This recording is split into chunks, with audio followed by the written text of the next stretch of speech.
Many of you might have heard of him from the Chicken Soup for the Soul series and his success principles. I am a success principle trainer. The first principle is responsibility for everything that does or doesn't happen to you. If something doesn't turn out as planned, how often is it that we ask ourselves, did I create that? What was I thinking? What were my beliefs? What did I say or not say? What could I have done to change the outcome of what happened? And all of this beginning to take responsibility comes back to the idea of knowing that everything in our life is a result of something that we have believed or done in the past, either passively by letting it happen or actively by the friends we choose to have in our life, the jobs we chose to take or didn't take, where we chose to live. So many of the micro decisions that we make are based on belief systems. So many of us feel like life is happening to us. But in reality, we are the ones behind the steering wheel of our life. We are driving the ship or driving the bus. We don't think of it that way. Jack gives us a really helpful equation to help shifting that point of responsibility from external to internal. There's a psychological term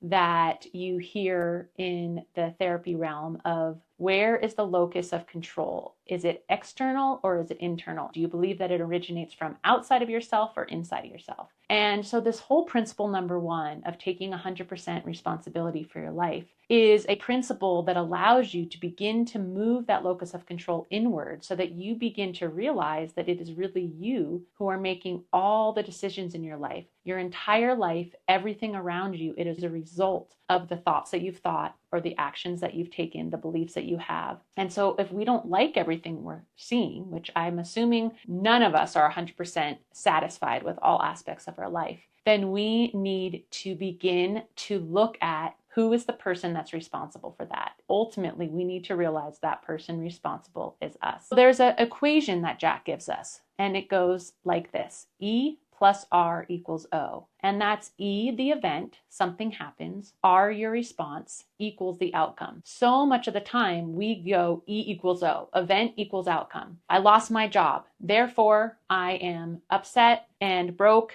and jobless. But really what we're forgetting is in this example of I lost my job, the E, the event that happened, we need to go to what is your response. Don't skip over that part. That's the most important part.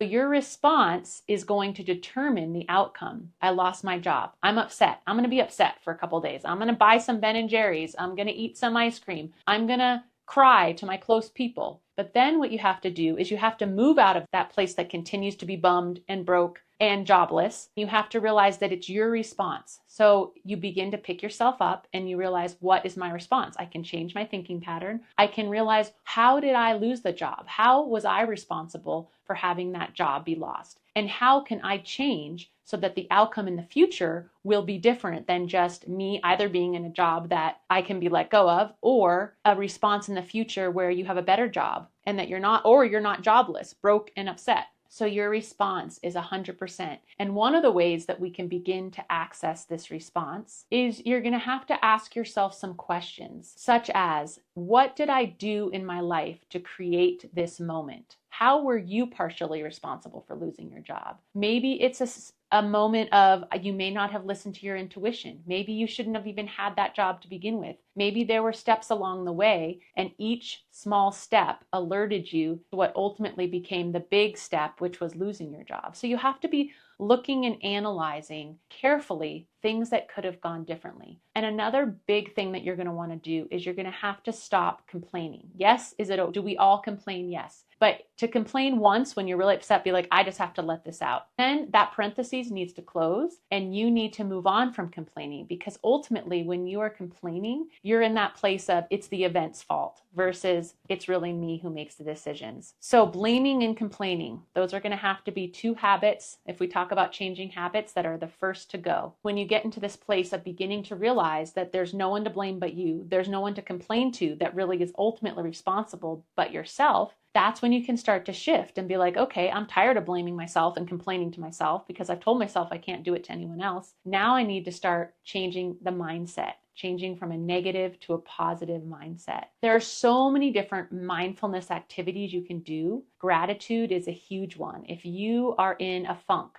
feeling, I lost my job, I'm broke, what can you be grateful for? Can you be grateful to the fact that most likely you still have a place to live? You still have your health, most likely. There are countless little things. Maybe you have a pet who depends on you. You still have your pet. Maybe you have, I don't know what it is, family members that still love you. You have so many things, you name it, fill in the blank. But you begin to find things that you can be things that you can be grateful for. Once you find this gratitude, it becomes a lot easier to shift from a negative to a positive perspective. When we start to take ownership of our lives, we start to move that locus of control from outside ourselves, the event happened, therefore I'm the victim, into the event happened, but I'm the one who, so many of the micro decisions along the way and the beliefs along the way got me to the point where you are in that situation. Even natural disasters, you can think of it as, yes, but I'm living in this place and I chose to live here. What am I going to do with that? Because ultimately, it is up to us to be the ones to make the change. We are the change we've been waiting for, as that quote so often spoken is repeated, because it is just such an important quote. We are the change we've been waiting for. So I wish you luck with